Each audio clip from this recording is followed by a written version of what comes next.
जय जिनेन्द्र। मोक्ष मार्गस्य नेतारम् भेतारम् कर्मभूभृता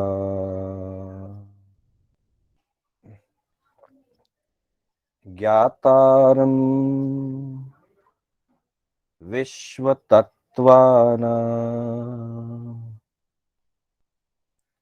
वन्दे तद्गुणलब्धये। वन्दे तद्गुणलब्धये।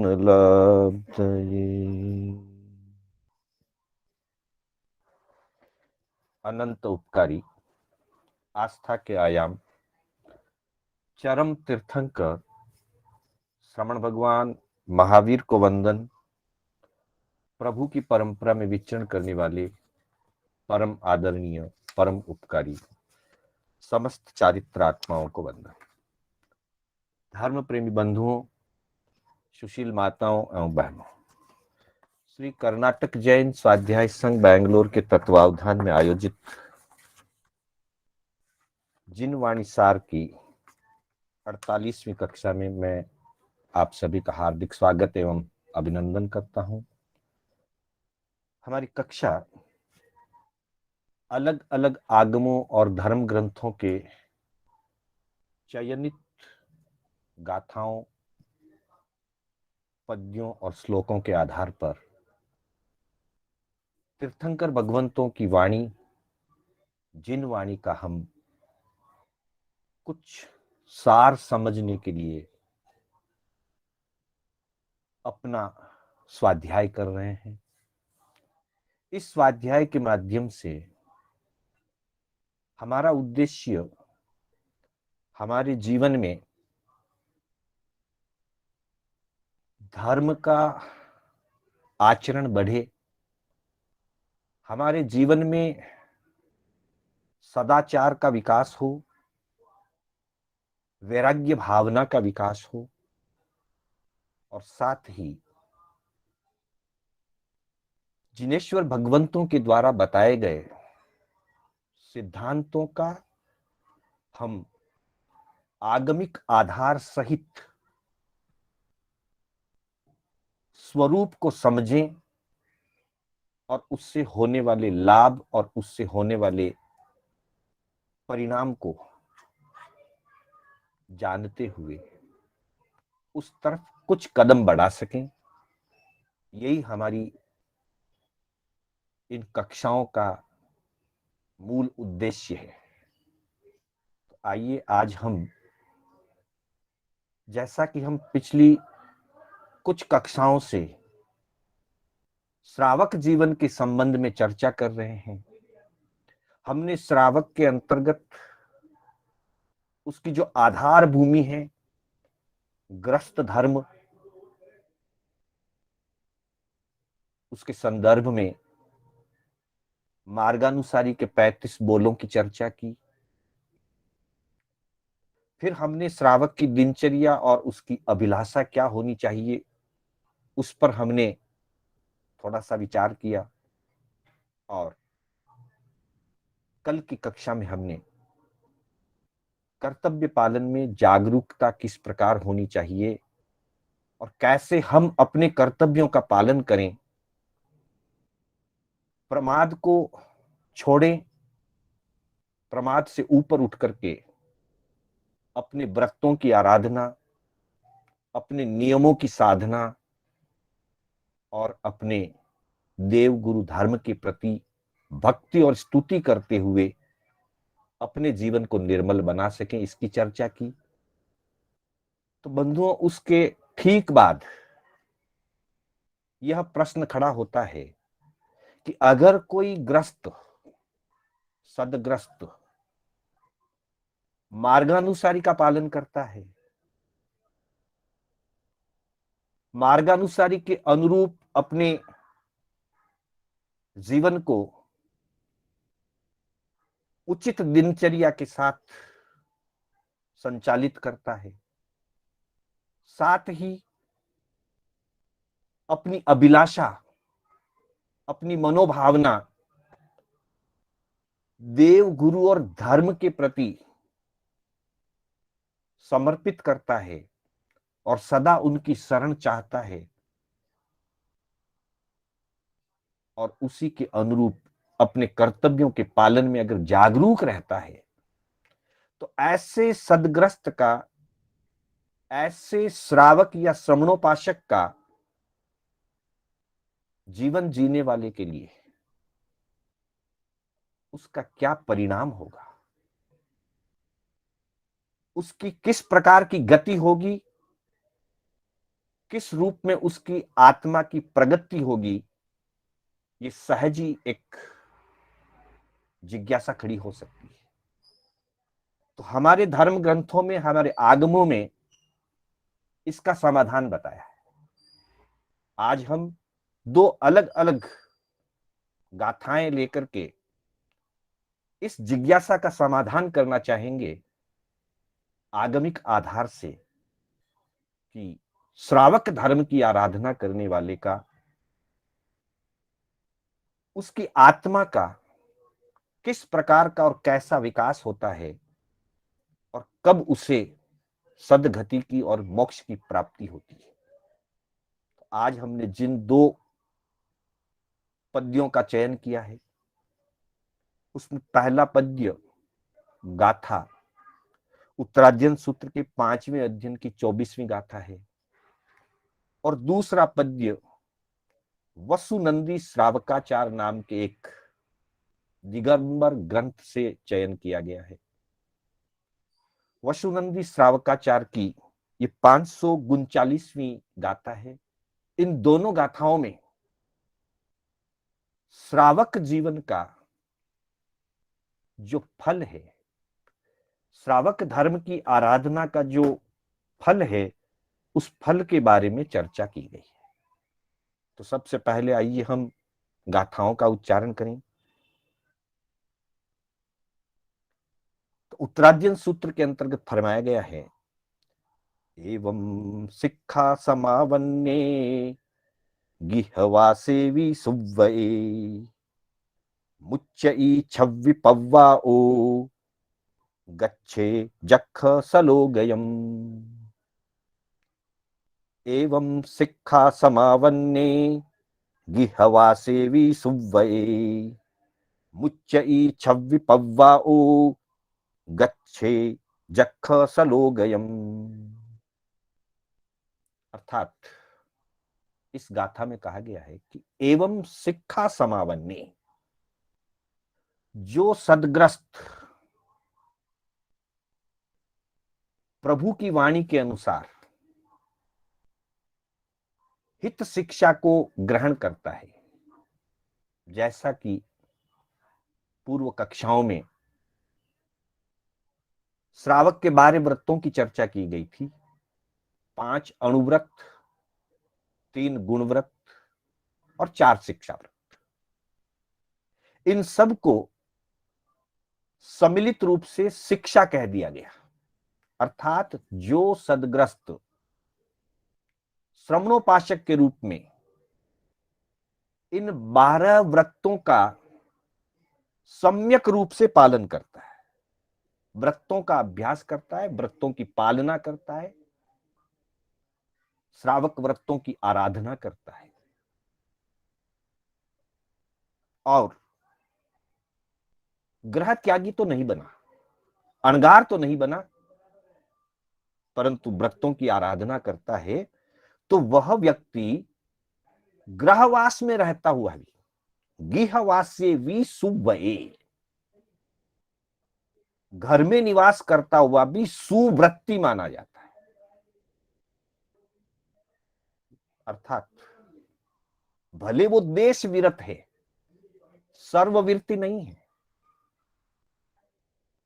पूर्ण संयम ग्रहण नहीं किया है, देश संयम को स्वीकार किया है, पर देश संयम होते हुए भी वह सुव्रती कहलाता है।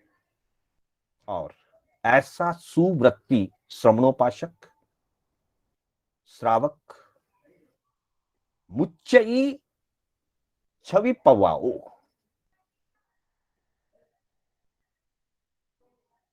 औदारिक शरीर से मुक्त हो जाता है। उस भाव की अपेक्षा, जिस भाव में वो व्रतों की आराधना कर रहा है, उस व्रत की अपेक्षा से कहा है, उस जीवन, उस भाव की अपेक्षा से कि वह मुच्चई छवि पवाओ, हड्डियों के जोड़ से, संधियों के जोड़ से, सप्त धातुओं से बना हुआ शरीर, जिसे हम औदारिक शरीर कहते हैं। मनुष्य और तिर्यंच का शरीर औदारिक शरीर होता है, देवगति में वैक्रिय शरीर होता है। तो ऐसा साधक, ऐसा समणोपासक हड्डी, मांस, खून, रक्त आदि से बना हुआ, उदार पुद्गलों से बना हुआ औदारिक शरीर, उस औदारिक शरीर को छोड़ करके, उस औदारिक शरीर से मुक्त होकर के, अर्थात अपना आयु पूरा होने पर, उस भव संबंधी आयु के पूरा होने पर, गच्छे जक्ख सलोगयम, वह जीवात्मा यक्ष लोक को प्राप्त होता है, अर्थात वह देवलोक को प्राप्त करता है।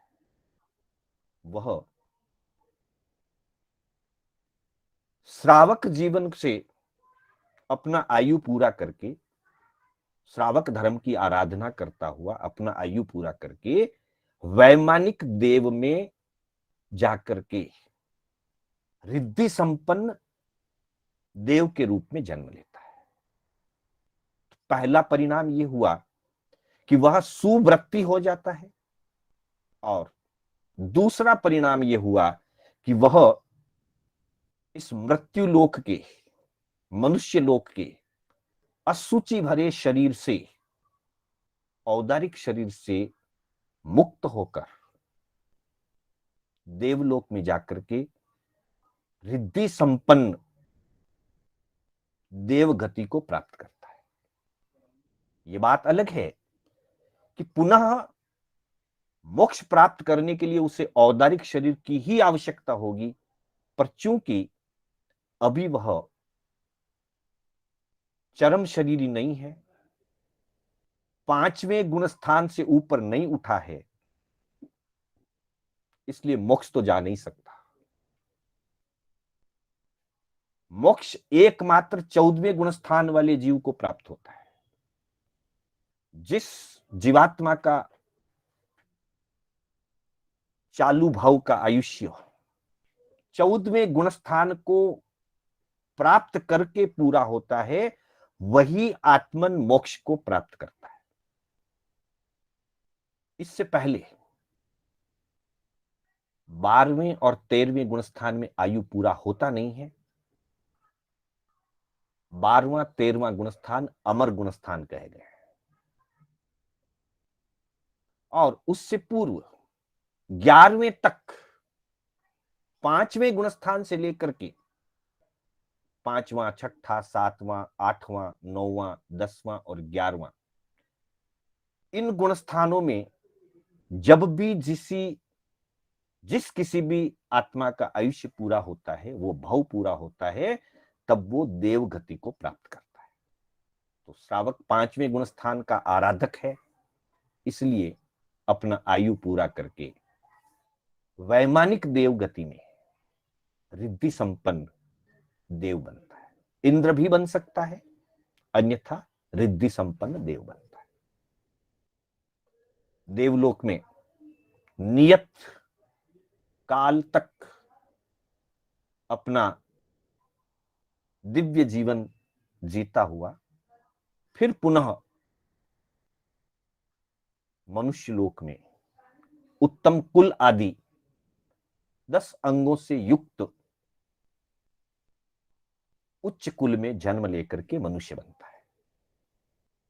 फिर आगे क्या होता है, उसका समाधान वसुनंदी श्रावकाचार्य की इस गाथा में दिया गया है। कहा है, सिज्जई तय्यम्मी भवे पंचम ए कोवी सत्तमठ्ठमये भुंजीवी सुर मणुय सुहम पावे ई कम्मेण सिद्धपयम। अर्थात सिज्जई तय्यम्मी भवे, एक आराधक श्रावक, पांचवें गुणस्थान का आराधक श्रावक, क्योंकि पांचवें गुणस्थान से तो मोक्ष नहीं है, इसलिए पांचवें गुणस्थान में आयु पूरा करने वाला उस भाव में वो देवगति को प्राप्त होता है। और सिज्जई तय्यम्मी भवे, तीसरे भाव में सिद्ध हो जाता है।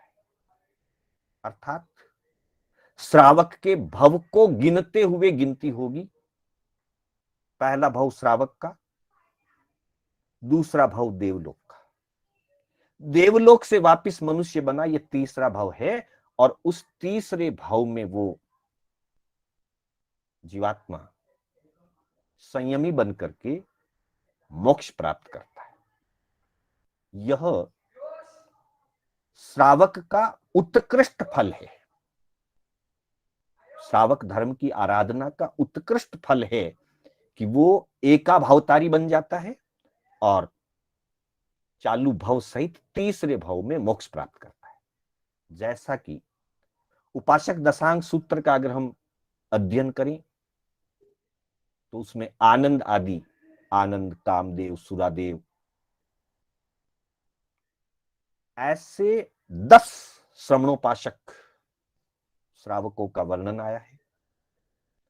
10 ही श्रावकों ने लगभग 20-20 वर्ष की श्रावक चर्या का पालन किया।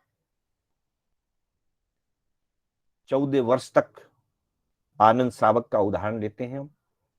14 वर्ष तक उन्होंने घर गृहस्थी को, व्यापार को निभाते हुए, चलाते हुए 12 व्रतों की आराधना की थी। फिर उसके बाद निवृत्ति स्वीकार करके श्रावक के जो 11 स्थान कहे गए हैं, दूसरे शब्दों में उसे श्रावक की प्रतिमा भी कहा जाता है, श्रावक की 11 प्रतिमाओं का आराधन किया। 5.5 वर्ष लगते हैं अगर लगातार 11 प्रतिमाओं का पालन किया जाए तो 5.5 वर्ष लगते हैं। उसके बाद कुछ तपस्याएं की और आखिर में 1 मास का मासिकी संथारा संलेखना की आराधना करते हुए वे आनंद आदि श्रावक पहले देवलोक में रिद्धि संपन्न देव बने। तो आनंद का एक भाव गिन लीजिए, दूसरा भाव प्रथम देवलोक का रिद्धि संपन्न देव का भाव। वहां वर्णन किया गया है कि उन श्रावकों का वहां पर 4 पल्योपम का आयुष्य है। पहले देवलोक में वे 4 पल्योपम की आयु से देवरूप उत्पन्न हुए हैं। 4 पल्योपम का आयु पूरा करने के बाद आनंद आदि उन श्रावकों की आत्माएं पुनः मनुष्य भाव को धारण करेंगी, महाविदेश क्षेत्र में मनुष्य बनेंगी। उचित समय आने पर संयम स्वीकार करेंगी और उस भाव से मोक्ष पधार जाएगी। तो यह श्रावक धर्म का उत्कृष्ट फल है कि वो तीसरे भाव में मोक्ष पधारते हैं। सिज्जई तय्यम्मी भवे, तीसरे भाव में सिद्ध हो जाते हैं। लेकिन सभी श्रावकों का उत्कृष्ट परिणाम हो ये जरूरी नहीं, मध्यम फल भी होते हैं। तो आगे कहा पंचमवे कोई, कोई कोई श्रावक तीसरे भाव में अगर मोक्ष नहीं गए तो तीसरे भाव में फिर धर्म आराधना करते हुए देवगति को प्राप्त होते हैं। तो चौथा भाव देवगति का, वापिस 5वें भाव में मनुष्य बनते हैं और फिर मनुष्य बन करके संयम की आराधना करके मोक्ष चले जाते हैं। तो फिर 5वें भाव से मोक्ष जा सकते हैं। कोई तीसरे भाव में मोक्ष जाएगा, उत्कृष्ट आराधना है। कोई मध्यम आराधना है तो पांचवें भाव मोक्ष जा सकते हैं। कोई सातवें भाव मोक्ष भी जा सकते हैं। मान लीजिए पांचवें भाव में भी मोक्ष नहीं हुआ तो फिर देवगति, पुनः मनुष्य, यो सातवें भाव में भी मोक्ष जा सकते हैं। अधिकतम कितने भाव करेगा? तो कह दिया सप्तम अट्ठम ए, 7-8 भाव, अर्थात कुल 15 भाव, जिसमें 7 बार देवगति और 8 बार मनुष्य का भाव। यानी कि एक भाव मनुष्य, दूसरा भाव देवगति, तीसरा मनुष्य, चौथा देवगति, फिर पांचवा मनुष्य का, छठा देवगति का, इसी तरह से एक एक भाव आगे बढ़ते हुए 8वां, 10वां, 12वां और 14वां भाव देवगति में होगा और 9वां, 11वां, 13वां और 15वां भाव मनुष्य गति में होगा। 15वें भाव से तो नियमा रूप से मोक्ष की प्राप्ति होगी ही। अर्थात श्रावक धर्म की आराधना करने वाला कोई साधक अगर आराधक रूप से आराधना करता है, निरतिचार पालन करता है, शुद्धता पूर्वक श्रावक धर्म का पालन करता है, अपने ग्रहण किए हुए अणुव्रत, गुणव्रत और शिक्षा व्रतों का सम्यक पालन करता है, तो वो उस भाव से देवगति को प्राप्त होता है और सिज्जई तय्यम्मी भवे, तीसरे भाव में मोक्ष प्राप्त करता है। कदाचित उत्कृष्ट आराधना नहीं हुई तो 5वें भाव, 7वें भाव, 9वें भाव, 11वें भाव, 13वें भाव में भी मध्यम रूप से मोक्ष प्राप्त कर सकता है। अधिक से अधिक 15वें भाव तो मोक्ष प्राप्त करता ही है। इसके बीच में जो देव गति के और मनुष्य गति के भव होते हैं, उन भवों में वो सुखी सुखी जीवन जीता है। सबसे बड़ी बात यह है, मोक्ष तो जिस जीव का जिस भाव से प्राप्त होना है उस भाव से होगा, किसी को तीसरे भाव और किसी को 15वें भाव। लेकिन बीच में जो मनुष्य और देव गति के भव होंगे, उन भवों में उसको साता के भाव मिलेंगे, सुखे सुखे भाव करेगा। इसलिए कहा कि भुंजीवी सुर मणुय सुहम, चाहे वो तीसरे भाव में मोक्ष जाए चाहे 15वें भाव में जाए, इस बीच में जितने भी उसके देव गति के और मनुष्य गति के भव होंगे, भुंजीवी सुर मणुय सुहम, वो मनुष्य संबंधी और सुर यानी देवता संबंधी भवों में सुखों का भोग करेगा। अर्थात उसके जीवन में दुख नहीं होंगे, उसका जीवन सुखमय होगा। और फिर पावे ई कम्मेण सिद्धपयम, और क्रमशः एक भाव देव गति का, एक भाव मनुष्य गति का, एक भाव देव गति का और एक भाव मनुष्य गति का, इस तरह से क्रमशः 15 भाव करता हुआ पावे ई कम्मेण सिद्धपयम, वो सिद्ध पद को प्राप्त करेगा। बंधुओं, यह श्रावक जीवन के, श्रावक धर्म की आराधना का फल है। श्रावक अर्थात जिन वाणी को जो श्रवण करता है, विवेक पूर्वक क्रिया करता है, उसको श्रावक कहते हैं। श्रावक श्रद्धावान होता है। श्रावक 12 व्रतों की पालना करने वाला 12 व्रतधारी श्रावक होता है। पहला दर्शन श्रावक, श्रद्धा। दूसरा वृत्ति श्रावक, अर्थात 12 व्रतों की पालना करने वाला।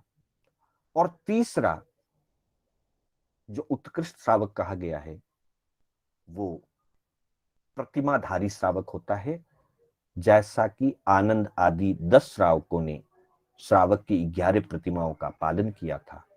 तो इस तरह से जो श्रावक धर्म की आराधना करते हैं वे तीसरे भाव से लेकर क्रमशः अधिकतम 15वें भाव में अवश्य ही मोक्ष को प्राप्त करते हैं। नियम यह है कि उनका जीवन आराधक होना चाहिए, अर्थात जिस भाव में वो पहली बार श्रावक व्रतों की पालना कर रहे हैं उस समय उस भाव में श्रावक व्रतों की सम्यक आराधना करते हुए सम्यक दृष्टि सहित आयुष्य का बंद होना चाहिए आगामी भाव का। तब वो उत्कृष्ट अधिक से अधिक 15वें भाव में अवश्य ही मोक्ष को प्राप्त करता है। अगर कोई जीव आराधना करता हुआ पड़िवाई हो जाता है, अपनी आराधना से स्खलित हो जाता है, आराधना से विचलित हो जाता है, विराधक हो जाता है, तो फिर उसके लिए ये 15 भाव वाला नियम लागू नहीं होगा। वह जीव भी कुछ कम ज्यादा भावों के बाद ही सही मोक्ष अवश्य प्राप्त करेगा, लेकिन जो 15 भाव की नियमा की जो बात कही गई है, अधिकतम 15 भाव, वो आराधक के लिए है। और आराधक की परिभाषा यही है कि सम्यक दर्शन सहित उसका आगामी भाव का आयुष्य पूरा होना चाहिए। निरतिचार व्रतों की पालना करते हुए आगामी भाव का आयुष्य का बंद होना चाहिए। सम्यक दृष्टि अवस्था में, व्रत अवस्था में जिसके आगामी भाव के आयुष्य का बंद होता है, वो नियमा 15 भाव के अंदर मोक्ष जाता है। तो हम अपने जीवन में आराधना को आगे बढ़ाएं और आराधना को आगे बढ़ाते हुए क्रमशः हम भी देव भाव और मनुष्य भाव करते हुए आगामी भावों में शीघ्र ही सिद्ध पद की प्राप्ति करें। इन्हीं भावनाओं के साथ मैं अपने शब्दों को विराम देना चाहूंगा। मेरे बोलने में कोई स्खलना हुई हो, जिनाज्ञा विपरीत कथन हुआ हो, तो उसके लिए बारंबार मिच्छामि दुक्कडम। मंगल पाठ के साथ हमारी कक्षा विराम होगी। गुरुदेव की आज्ञा से, बड़े श्रावकों की आज्ञा से, चत्तारि मंगलम अरिहंता मंगलम सिद्धा मंगलम साहु मंगलम केवली पनत्तो धम्मो मंगलम। चत्तारि लोगुत्तमा अरिहंता लोगुत्तमा सिद्धा लोगुत्तमा साहु लोगुत्तमा केवली पनत्तो धम्मो लोगुत्तमो। चत्तारि शरणं पवज्जामि अरिहन्ते शरणं पवज्जामि सिद्धे शरणं पवज्जामि साहु शरणं पवज्जामि केवली पनत्तम धम्मम शरणं पवज्जामि। अरिहंतों का शरणा, सिद्धों का शरणा, साधु जी का शरणा, केवली परुपित दया धर्म का शरणा। चार शरणा दुर्गति हरना और न शरणा कोई, जो भव्य प्राणी आदरे तो अक्षय अमर पद हो। श्रवण भगवान महावीर स्वामी की जय। समस्त चारित्र आत्माओं की जय। आप सभी से सादर जय जिनेन्द्र, सादर आभार, अभिनंदन। जय जिनेन्द्र।